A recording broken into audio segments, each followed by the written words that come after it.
Alhamdulillah alamin wal aqibatu lil muttaqin wassalatu wassalamu ala asyrafil anbiya'i wal mursalin.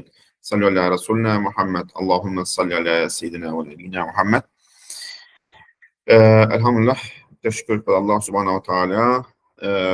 Kelas kita malam ini insyaallah kita akan sambung daripada kitab Zulfikar. Dan kitab Zulfikar ada 3 risalah dalamnya. Mu'jizat Quraniyah dan Mu'jizat Rasulullah sallallahu alaihi wasallam dan Hasyr, Hari Kebangkitan. 3 risalah yang utama. Kita akan sambung daripada Mu'jizat Ahmadiyah, iaitu Mu'jizat Rasulullah sallallahu alaihi wasallam, iaitu maktub ke-19. Dalam ni adalah ada 19 isyarat berkaitan Mu'jizat Rasulullah sallallahu alaihi wasallam, berkaitan dalail nubuwat. Dan kita sampai hari ini isyarat yang ke-16. Sungguhnya perkara yang luar biasa yang disebut sebagai al-irhasat yang muncul sebelum kebangkitan Nabi adalah berkaitan dengan kerasulan Nabi Muhammad sallallahu alaihi wasallam. Yang perkara-perkara yang luar biasa yang berlaku sebelum kebangkitan, yang sebelum Nabi sallallahu alaihi wasallam diutus sebagai Nabi. Yani mulai daripada kelahiran Nabi sallallahu alaihi wasallam sampai kedatangan nubuwat yang diutus sebagai Nabi. Perkara-perkara yang luar biasanya adalah daripada dalail Rasulullah, dalail kerasulan Nabi sallallahu alaihi wasallam. Dan perkara yang luar biasa ini adalah terbahagi kepada 3 bahagian.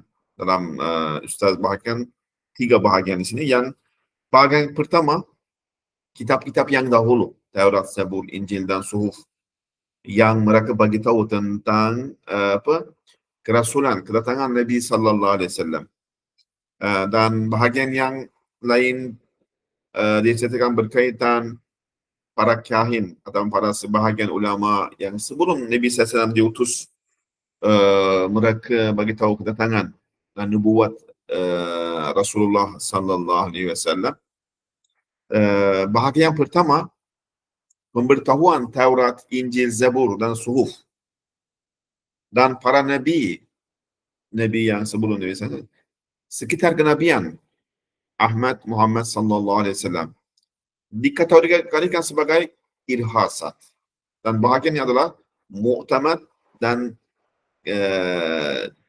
dengan nas Al-Quran. Yang Quran pun bagi tahu kitab-kitab yang dahulu bagaimana sifat-sifat sahabat Rasulullah SAW dan mengenai Rasulullah SAW.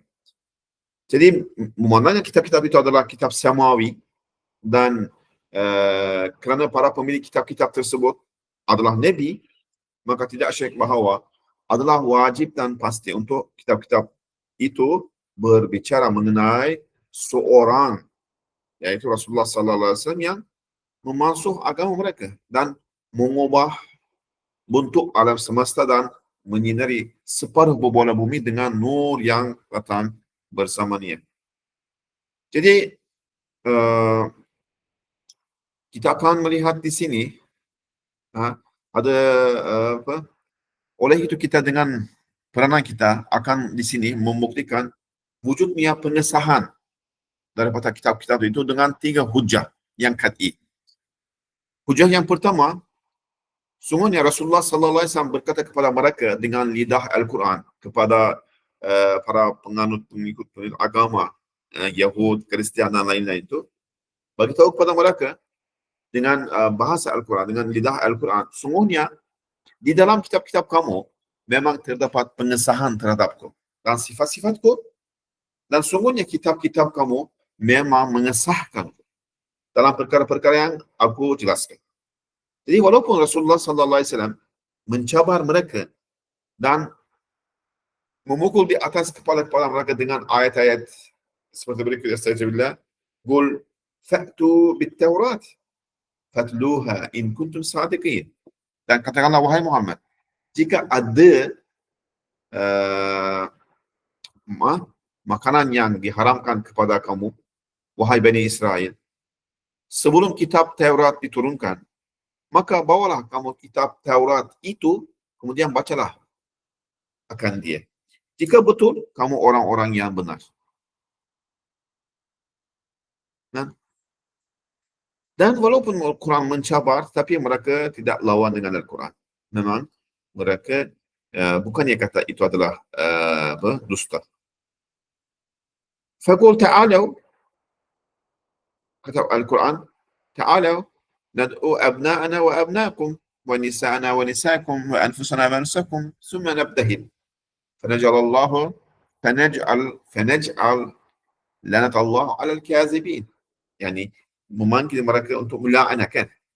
Jadi katakanlah wahai Muhammad, katakanlah kepada mereka, misalnya di sini orang Kristian yang mereka cuba mendustakan Nabi SAW, dan Nabi SAW kata, okey, kalau begitu, marilah kita menyuruh anak-anak kami serta anak-anak kamu, dan isteri-isteri kami serta isteri-isteri kamu, dan diri kami serta diri kamu. Kemudian kita memohon kepada Allah dengan bersungguh-sungguh, serta kita meminta supaya laknat Allah ditimpakan kepada orang yang berdusta.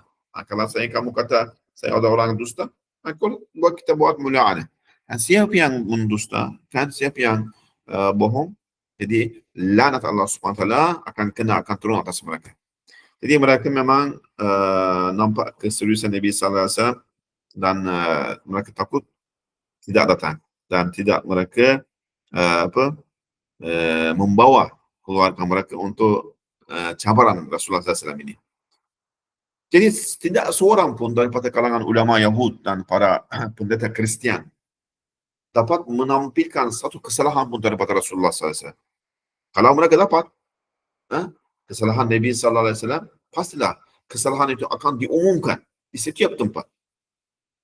Sebab orang Yahudi dan dunia kekufuran yang jumlah mereka semuanya memang banyak dan mereka memang bersifat keras kepala dan memiliki hasad dengki yang amat sangat. Kemudian Rasulullah SAW bersabda, sama ada kamu akan menemui kesalahanku atau sama ada aku berjihad ke atas kamu sehingga aku binasa. Jadi realiti ini yang mereka memilih peperangan, kehinaan dan penghijrahan. Ini bermakna apa? Menunjukkan bahawa mereka tidak dapat menemui kesalahan Rasulullah SAW. Tidak boleh lawan. Tidak boleh lawan dengan kata-kata, tak boleh membawa satu kitab seperti Al-Quran atau tidak boleh mendustakan kitab Al-Quran. Jadi terpaksalah mereka pilih jalan perang dan menghina, caci ataupun berhijrah daripada tempatnya lain. Jika mereka menemui satu kesalahan daripada Al-Quran, daripada kata-kata Rasulullah SAW sahaja, maka sudah mereka terselamat daripada realiti ini. Senang kan? Tetapi mereka pilih jalan yang susah, iaitu berperang. Jadi jumlah kita melihat dalam kitab-kitab yang dahulu, Taurat, Zabur, Injil dan kitab yang dahulu, adalah banyak isyarat kepada kerasulan Rasulullah SAW. Bahkan kitab-kitab itu sebut nama Rasulullah SAW dengan nama-nama yang nama-nama dia yang lain. Tetapi orang Yahud yang hasud, mereka keluarkan nama-nama itu. Dan mereka buat banyak perubahan dalam kitab-kitab itu. Banyak rosakan. Walaupun begitu, setelah kerosakan itu, seorang ulama pada masa kini, namanya Husain Al-Jisri rahimahullah, beliau mengeluarkan 114 isyarat mengenai Rasulullah SAW daripada kitab-kitab mereka. Dan dia menulis dalam kitabnya Risalah Hamidiyah ni. Beliau keluarkan dalil-dalil daripada Taurat, Zabur, Injil sekitar 114 setelah tahrifat, setelah yang kerosakan itu. Maksudnya sebelum itu telah lebih banyak isyarat kepada Rasulullah sallallahu alaihi wasallam. Ya. Banyak ulama Yahudi juga dan Kristian telah membuat keputusan dan mengakui dengan kata-kata mereka sesungguhnya sifat-sifat Muhammad Arabi, Muhammad yang berbahasa Arab maksudnya, memang termaktub dalam kitab-kitab kami, tertulis dalam kitab-kitab kami. Ya, pengakuan ini didahului oleh salah seorang daripada Raja Rom, Heraklius, yang masyhur.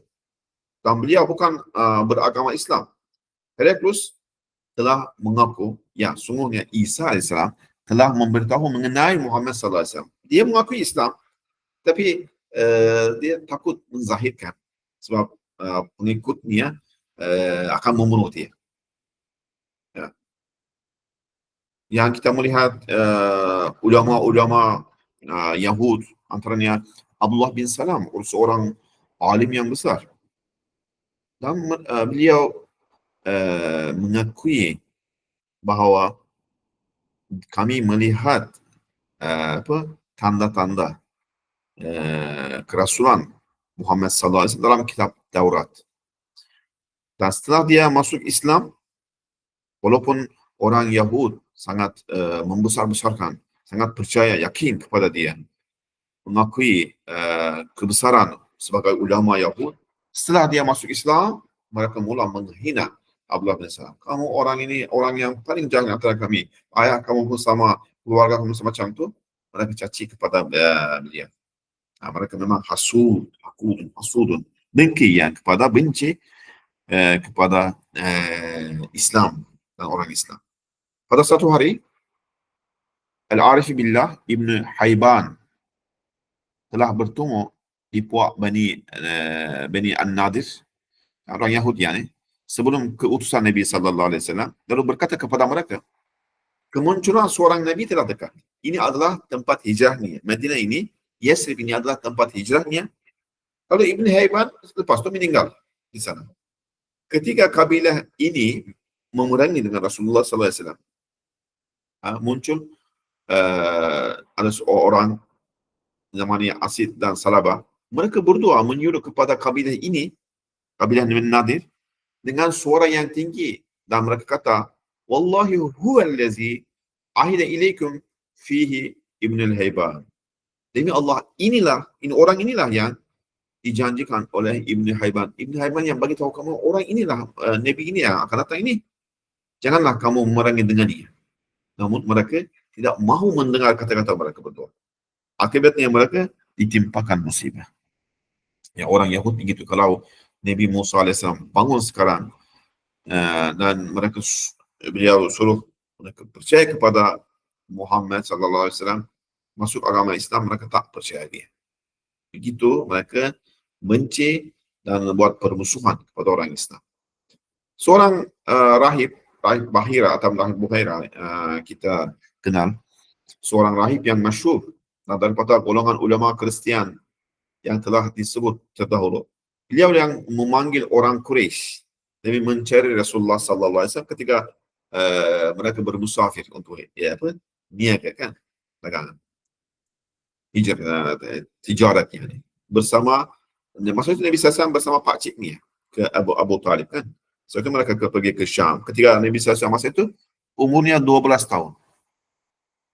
Rahib Buhaira melihat bahawa satu awan tetap melindungi kafilah, dan kemudian beliau faham bahawa orang yang beliau cari di dalam kafilah itu. Lalu beliau mengutus seorang untuk membawa kepadanya orang yang beliau cari. Yani setelah dia panggil kafilah Quraisy itu untuk jamuan, dan dia nampak awan masih di sana, di atas barang-barang kafilah itu. Dan dia tanya, maksudnya seorang anak yatim jaga di sana, yani dia tinggal di sana. Dan beliau panggil dia juga. Sebenarnya dia yang Rahib Buhaira dia cari itu.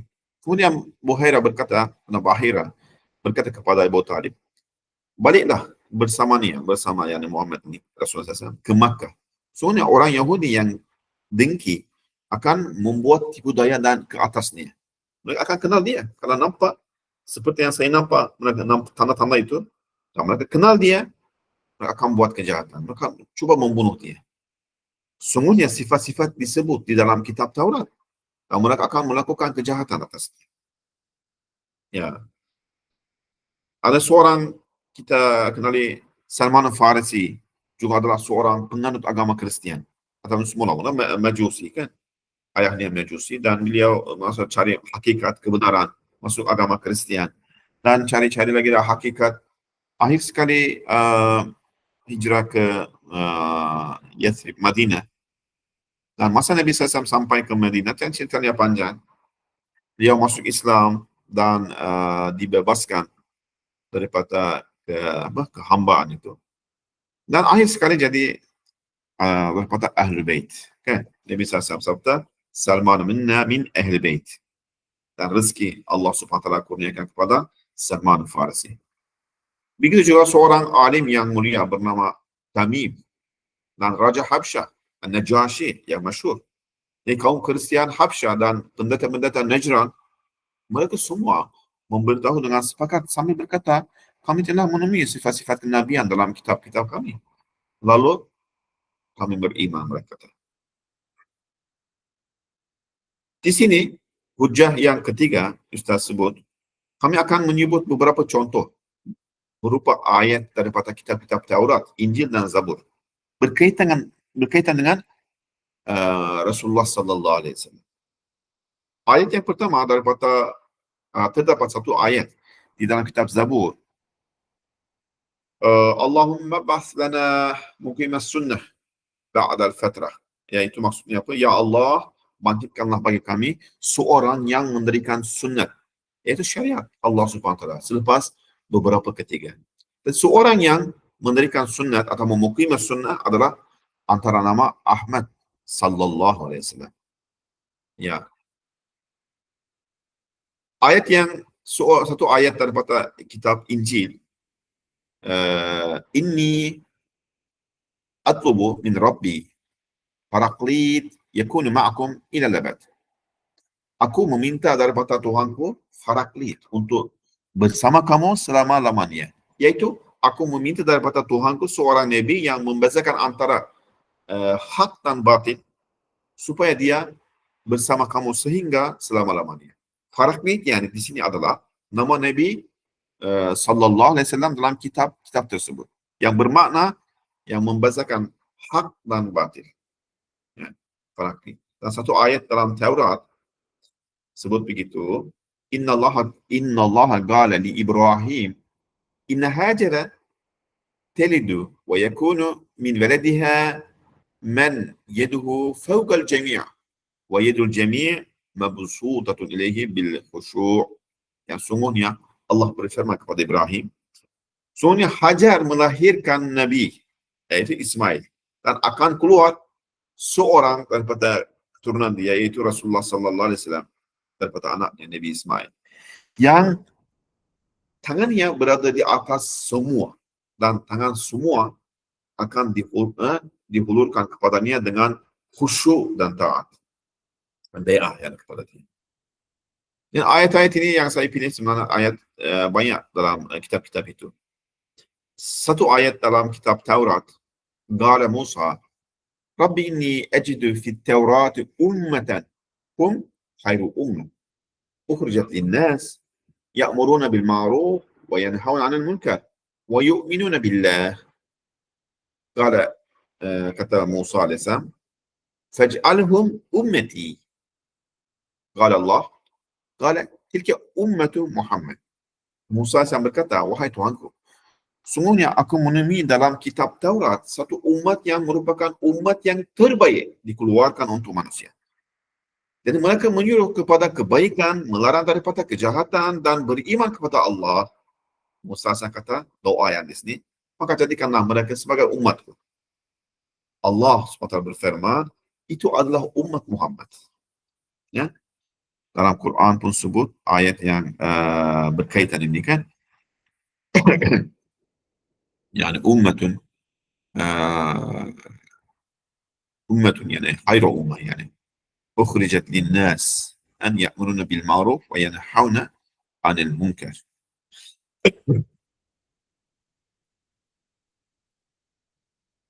Jadi orang masa itu orang Yahud banyak adalah buat perubahan dalam kitab-kitab mereka berkaitan nama-nama Rasulullah SAW. Nama Nabi Muhammad sallallahu alaihi wasallam memang ada dalam kitab-kitab tersebut dengan berbuntut nama-nama Suryani, Ibrani, Ibriyah seperti Mushaffa, Musaffa, Al-Munhamanna, Miyato, dan bermaksudnya Muhammad. Adapun nama Muhammad tidak ada secara sarih. melainkan sedikit. Jadi orang Yahud yang banyak hasad juga melakukan penyelewengan terhadap bilangan yang terhad daripada nama Muhammad sallallahu alaihi wasallam. Yang jelas ini. Antara adalah satu ayat daripada kitab Zabur. Ya Dawud ya'ti ba'daka nabiyyun yusamma Ahmad wa Muhammad sadiqan sayyidu ummatuhu marhumatun. Sayyidan ummatuhu wa marhumatun. Wahai Daud, akan datang seorang Nabi selepas diberi nama Ahmad, Muhammad yang dipuji, Sadiq, yang benar, dan dia Sayyid, atau Sayyid, yani penghulu umatnya. Umatnya adalah umat yang diberi rahmat. Jadi Abdullah bin Amr bin Al-As, seorang ulama yang besar, anak Amr bin As, antara yang merupakan 7 orang Abdullah yang ulama telah melakukan penelitian, kajian yang banyak dalam kitab-kitab yang terdahulu. Abdullah bin Salam, mula-mula Yahud dan kemudian dia masuk Islam, merupakan orang pertama yang memeluk Islam dari kalangan ulama Yahudi yang masyhur dan Kabul Ahbar yang terkenal, yang merupakan salah seorang ulama besar Bani Israel. Ketika mereka telah mengumum dan menunjukkan ayat ini di dalam Taurat, yang pada masa itu belum berlaku banyak penyelewengan lagi. Dan satu ayat dalam kitab Taurat, Muhammadun Rasulullah mawliduhu di Mekah wa hijratuhu di Taibah wa mulkuhu di Syam wa ummatuhu al-Hammadun. Iaitu maksudnya apa? Muhammad itu pesuruh Allah, tempat lahirnya di Mekah, hijrahnya ke Taibah, Madinah, dan kekuasaannya, miliknya di Syam, dan umatnya pula orang yang selalu mengucapkan tahmid. Jadi lafaz Muhammad dalam ayat yang telah warid dengan nama Syriani bermakna Muhammad. Ya. Ayat yang dalam satu ayat dalam Injil, ma'ahu qadibun min hadid yuqatilu bihi wa ummatuhu kadzalik. Bersamanya, bersama Nabi yang akan datang itu, bersamanya batang daripada besi, yaitu maksudnya pedang, yani dia berperang dengan besi tersebut, yani dan dikit umatnya pun sama juga. Yani ayat ini sekitar sifat Nabi yang datang selepas Nabi Isa AS, yaitu Nabi sallallahu alaihi wasallam juga merupakan pemberi kabar gembira yang diberikan dengan beberapa ayat daripada kitab Injil dengan tajuk Ketua Alam Semesta, menampilkan bahawa akan datang seorang Nabi yang membawa sebilah pedang, dan Nabi ini diperintahkan untuk berjihad. Diperintahkan untuk berjihad, kan? Maksud batang daripada besi adalah pedang. Nabi SAW diperintahkan dengan apa? Dengan jihad perang. Ayat yang terakhir yang kita sentiasa baca dalam surah Al-Fatih, Astagfirullah, وَمَثَلُهُمْ فِي الْإِنْجِيلِ كَزَارِعٍ أَخْرَجَ شَطْأَهُ فَآزَرَهُ فَاسْتَغْلَظَ عَلَى سُوقِهِ يُعْجِبُ الزُّرَّاعَ لِيَغِيظَ بِهِمُ الْكُفَّارَ. Dan sifat mereka di dalam kitab Injil pula, yang sifat mereka siapa? Sifat sahabat-sahabat Rasulullah SAW. Bukan sahaja Nabi SAW, bahkan sahabat Nabi SAW. Sifat mereka di dalam kitab Injil pula seperti pokok tanaman yang mengeluarkan tunasnya, lalu menyuburkannya sehingga ia menjadi kuat, lalu ia tegak berdiri di atas batangnya dengan keadaan yang mengagumkan orang yang menanamnya, petani itu. Kerana ia hendak jadikan orang kafir merana dengan perasaan marah. Dengan melalui contoh ini, jadikan orang kafir itu marah.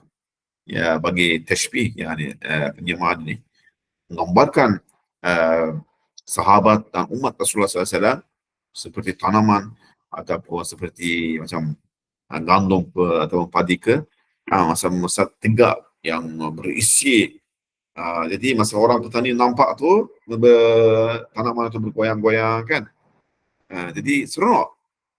Keza. Dan begitulah umat Rasulullah SAW akan jadi begitu. Jadi ayat ini mengumumkan sama seperti ayat yang terdapat dalam kitab Injil bahawa umat Nabi SAW Begitu juga sepertinya adalah para pemilik pedang. Atau mereka akan diperintahkan untuk berjihad dengan mengisyaratkan kepada ayat lain di dalam kitab Injil bahawa Nabi Muhammad SAW adalah pemilik pedang dan diperintah untuk berjihad. Ya, ayat ini memang semua Taurat, Injil, terlalu banyak ayat di sini yang saya pilih-pilih saja.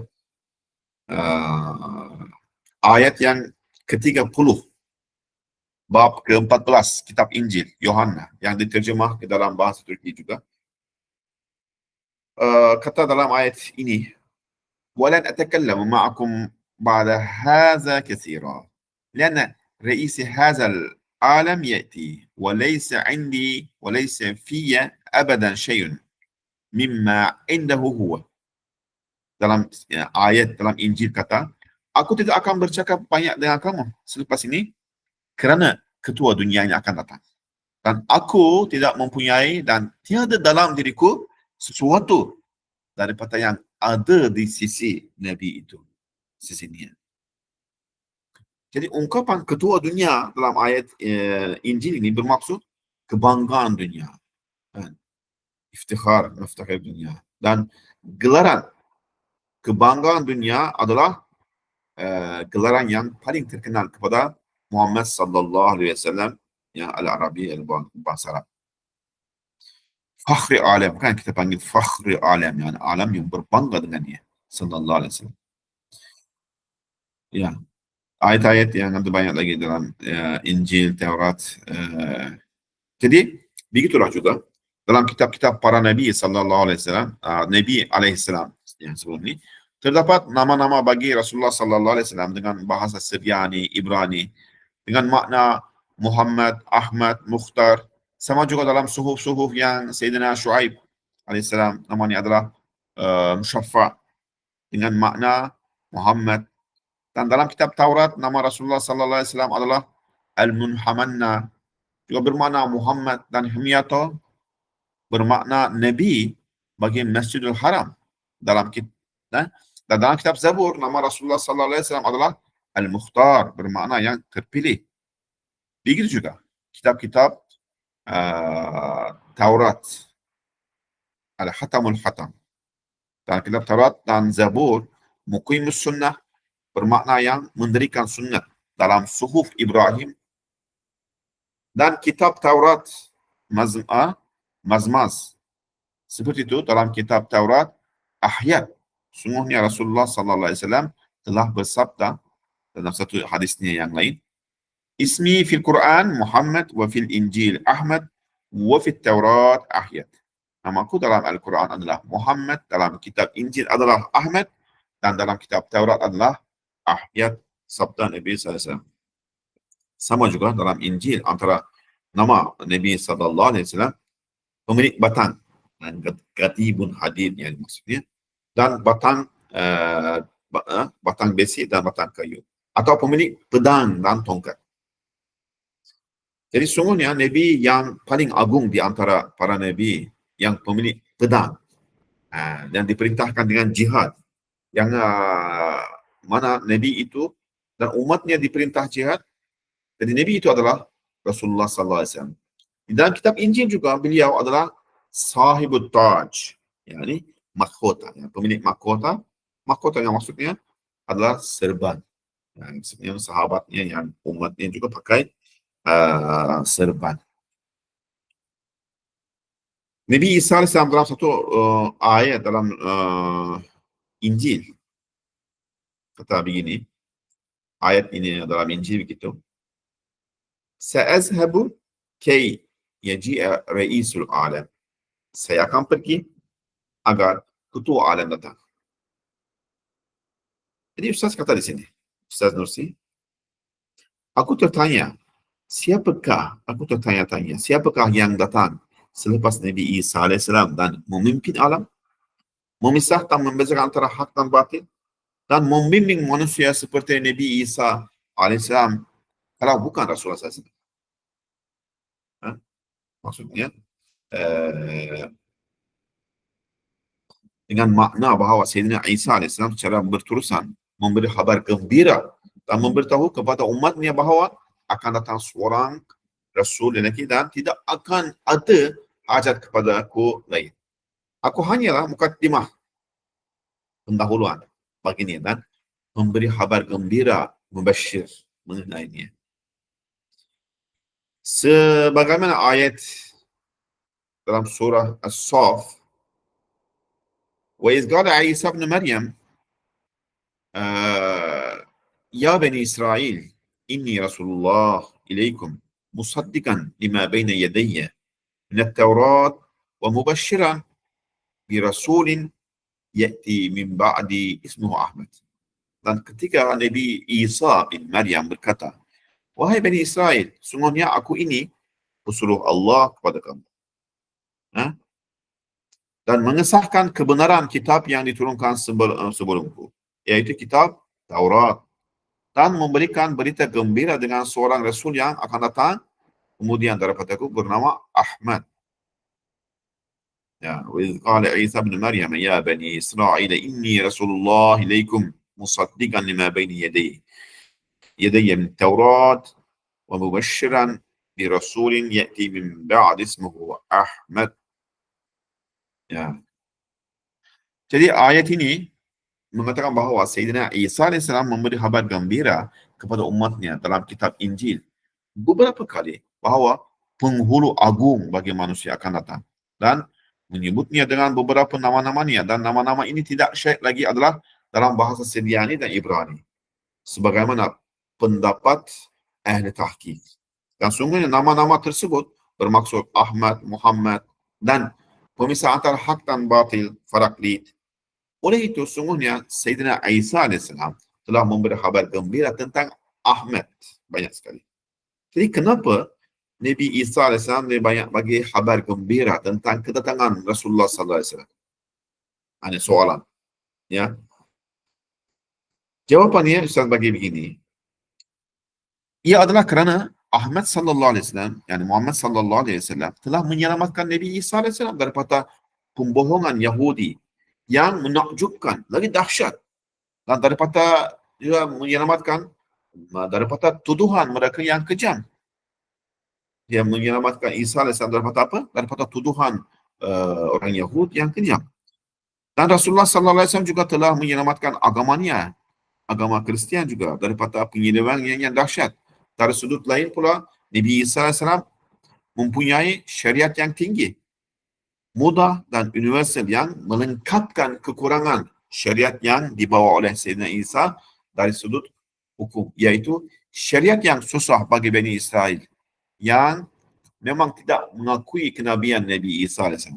Oleh sebab itu, maka Sayyidina Isa AS memberi khabar gembira banyak kali sambil berkata akan datang ketua dunia ini.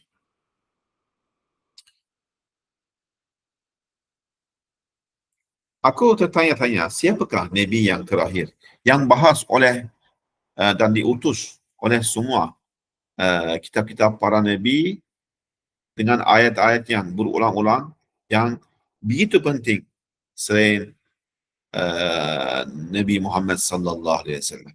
Yang dalam kitab-kitab mereka yang diberitahu Muqimus Sunnah ataupun Sahibul Dunia, iaitu mereka bagi tahu tentang siapa Rasulullah sallallahu alaihi wasallam.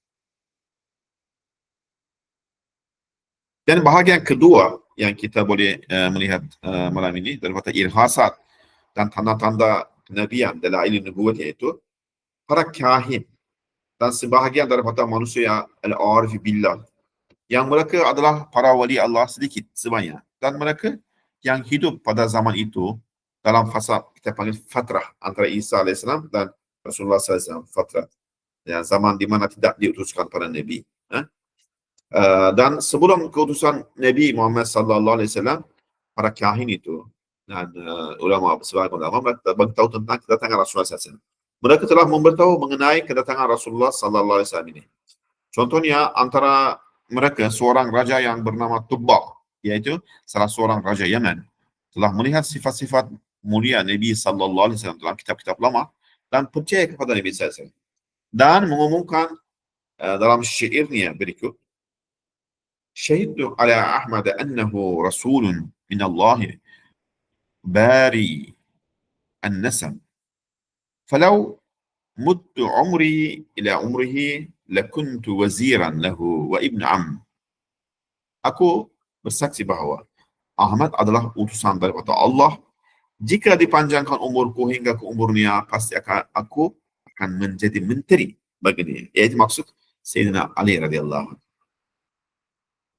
Dan satu ayat, seorang lagi kahin daripada mereka, maksudnya sungguhnya Kus bin Saidah, seorang antara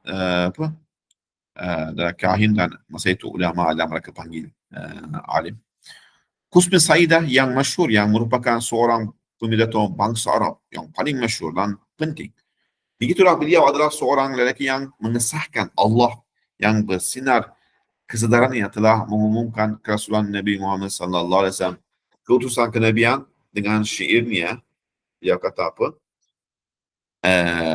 Arsala fina Ahmada khairan nabiyyin qad bu'itha salla alaihi Allah ma ajjal lahu rakbun wa hatha. Yang maksudnya, Allah telah mengutus dari kalangan kami Ahmad, Nabi yang terbaik yang telah diutuskan. Allah mengucapkan salawat ke atas baginda selagi para penunggang kuda menghaburkan debu dan digalakkan kerana dia. Ya. Jadi antaranya juga Waraqah bin Naufal, masyhur kan, yang terkenal, yang merupakan sepupu Sayyidina Khadijah Al-Kubra Rasulullah SAW. Ketika Rasulullah SAW ditimpa kegelisahan pada awal turunnya wahyu, Nabi SAW dapat wahyu, kan terkejut. Jadi masa itu, lalu Sayyidina Khadijah menceritakan kejadian ini kepada Waraqah yang masyhur. Waraqah pun meminta daripada Sayyidina Khadijah untuk membawakan Nabi SAW kepadanya. Lalu datanglah Rasulullah SAW kepada Waraqah dan menceritakan kepadanya apa yang berlaku pada permulaan wahyu. Jadi Waraqah berkata kepada Rasulullah SAW, "Bashir ya Muhammad, inni ashhadu annaka anta an-nabiy al-muntazar wa bashara bika Isa." Bergembiralah wahai Muhammad, sungguhnya aku bersaksi bahawa engkau adalah Nabi yang ditunggu-tunggu dan Nabi Isa telah memberi kabar gembira tentang engkau. Ya, ada lagi lah ulama-ulama terlalu banyak di sini yang bagi tahu. Ataupun kata kita panggil kahin yang mereka adalah bidangnya mereka. Jadi contohnya ke-8 yang melihat di sini, Raja Habsyah Najashi telah berkata sebagaimana yang telah disebut sebelum ini, laita li khidmatahu badalan an hadhihi saltanah. Kalaulah aku dapat berkhidmat kepadanya sebagai ganti kesultanan ini. Kesultanan ini dia ganti nak jadi khidmat khadim kepada Rasulullah sallallahu alaihi wasallam. Maksudnya, alangkah baiknya aku menjadi khadam bagi Muhammad Arabi sallallahu alaihi wasallam sebagai ganti daripada kerajaan ini. Sungguhnya khidmat kepadanya adalah lebih baik daripada menjadi raja. Ya, kita banyak melihat antara yang mereka percaya pada mereka yang kahin, dan ataupun masa itulah mereka panggil ulama juga, Syekh dan Satih juga, mereka jelas bagi tahu tentang kata mengenai Rasulullah sallallahu alaihi wasallam. Di sini kita melihat. Okay. Yang bahagian yang ketiga di sini dalam khasat ini, perkara-perkara yang luar biasa dan peristiwa-peristiwa yang berlaku semasa keputeraan Rasulullah sallallahu alaihi wasallam, masa Nabi SAW lahir, saya kecil kan, waktu itu yang berlaku perkara-perkara yang luar biasa. Itu dikategorikan sebagai apa? Al-irhasa. Yang kita tahu yang kebanyakannya. Yang antara pertamanya, masa Nabi SAW lahir, ya, cahaya yang agung yang dilihat ibu Nabi SAW pada malam kelahiran Nabi.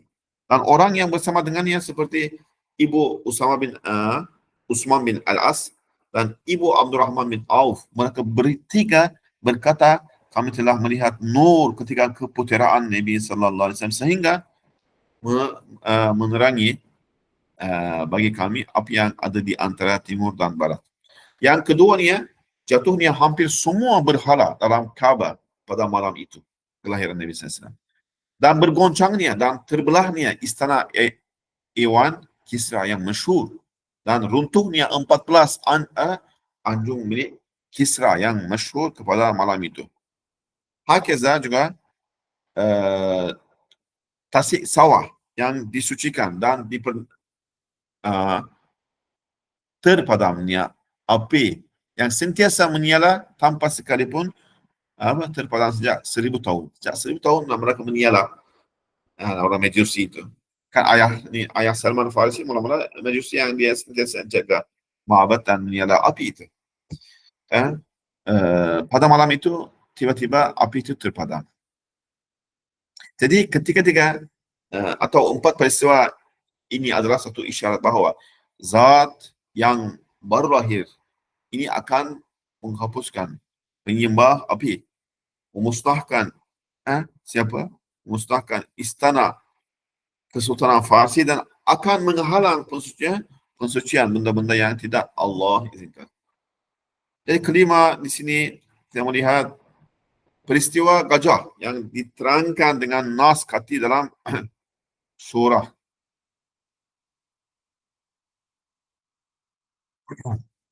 Masa ketika Rasulullah SAW bersama di sisi Halimah As-Sa'diyah di Bani Sa'ad, yani di kampung Bani Sa'ad, ketika Nabi SAW kecil, umurnya sampai 4-5 tahun ya, dia tinggal di sana. Halimah dan suaminya melihat beberapa kali awan melingkupi Nabi SAW sehingga tidak terganggu oleh panas matahari. Lalu mereka berdoa memberitahu orang ramai peristiwa yang sahih ini menjadi masyhur. Ya, terlalu banyak dan jadi kejadian-kejadian yang luar biasa.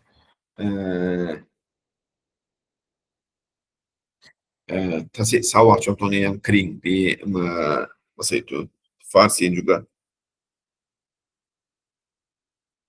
Sungguhnya Rasulullah SAW telah tinggal di rumah Abu Talib sewaktu kecil. Apabila Abu Talib dan anak-anaknya makan bersama Rasulullah SAW, mereka kenyang. Kan Nabi SAW tidak bersama. Nabi SAW tidak bersama Abu Talib dan anak-anaknya ketika itu. Ya, jadi contoh-contoh yang seterusnya pun adalah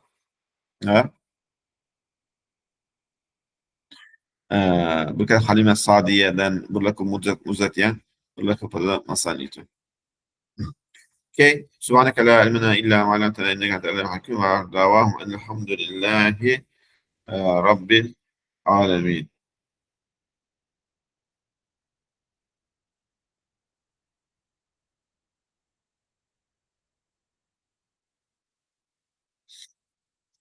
Okay, insyaallah kita tamat dengan tasbih kafarah dan surat al-asr.